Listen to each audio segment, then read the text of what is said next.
3 apiece.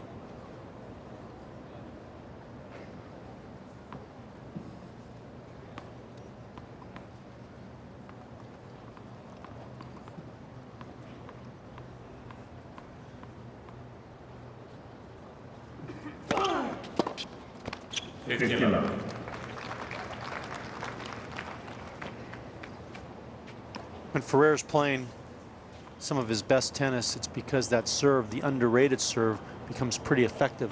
Gets a lot of first balls in and is able to start to dictate play.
There's another mistimed shot from Federer. We're going to have a lot of unforced errors today due to the blustery conditions.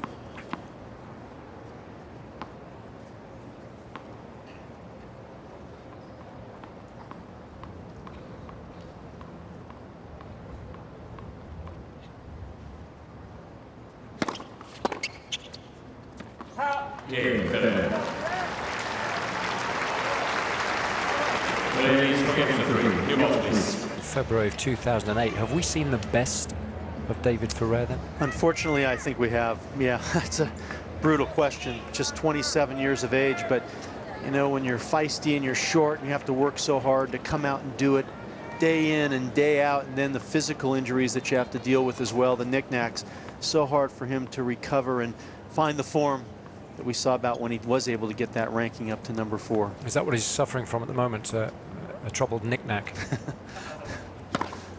It's probably a little bit worse than that. Tendinitis in the knee. Brutal.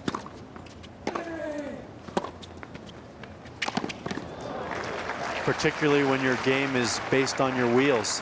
Of course. And that's why the likes of Ferrer and Nadal must be so worried whilst suffering from that particular condition.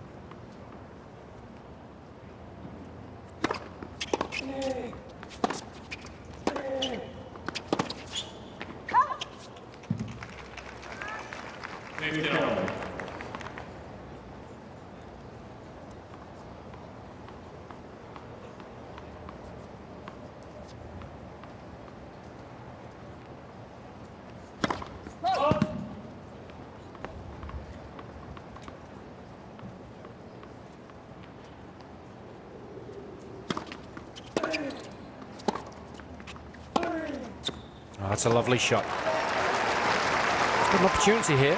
Put Federer under a little bit of pressure.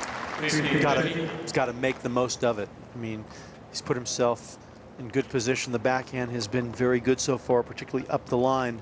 But these are the points that really you look at when you're off the court. Did I make the most of the opportunity? And again, it's a lovely little backhand. Crucially, didn't try and do too much with it, just a little bit of additional topspin to force Federer into playing a relatively difficult volley given the conditions. And amazingly, it's Ferrer with more chances to break.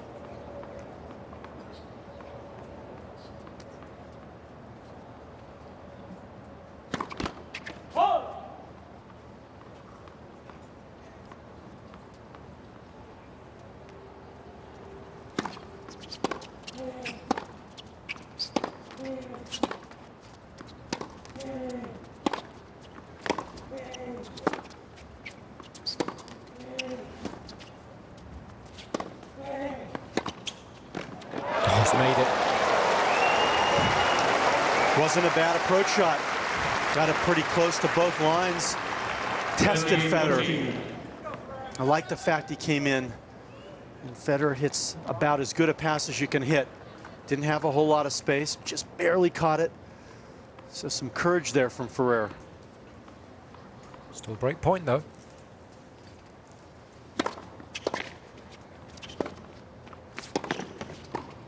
Nicely done. Sensible approach shot.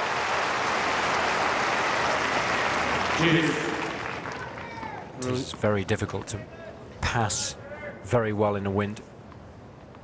So there's nothing wrong with getting there into the net. So 1-4 of 7 in the forecourt so far, Federer.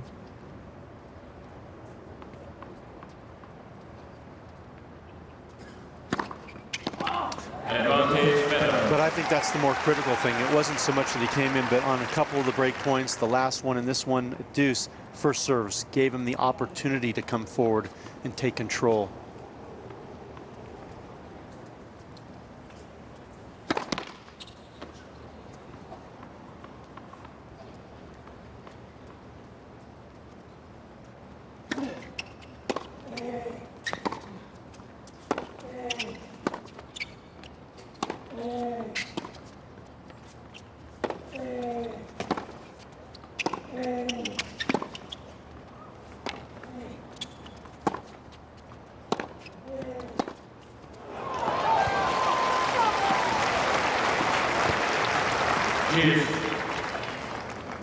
Sweet spot in the racket that Federer uses is relatively small, a lot smaller than all of the other players on the tour.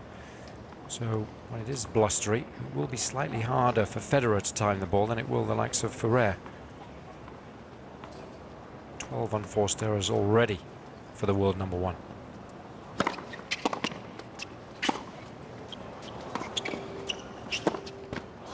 Well, Ferrer there, perhaps slightly fortunate or surprised he didn't come in behind that backhand. Yeah, he's been taking those chances, but he got a little bit scared.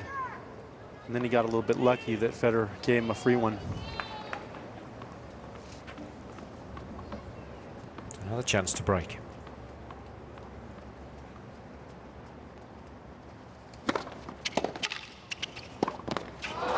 And he was very tentative on that drive volley. Well, what a turnaround in this opening.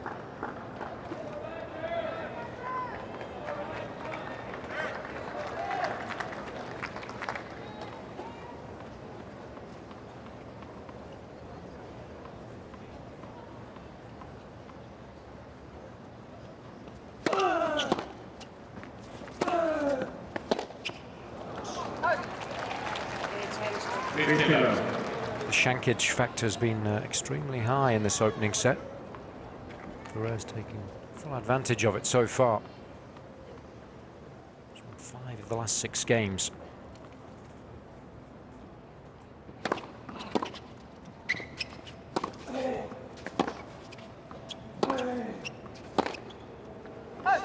There's another. Interesting to see whether Federer does try to make some adjustments, like incorporating the slice backhand a little more frequently into his game plan, because those unforced errors are starting to really hurt him now.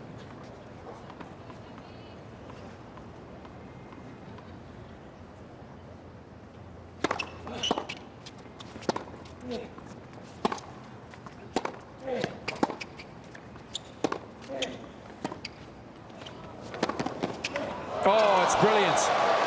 Breathtaking stuff from Ferrer. All you can do is applaud that shot. His backhand has been so good in this opening set, but when he comes up with this, that's the kind of shot Federer would think would be effective against him. A nice low slice where he makes someone with an extreme forehand have to get down nice and low. Did he handle it perfectly? 3 set points.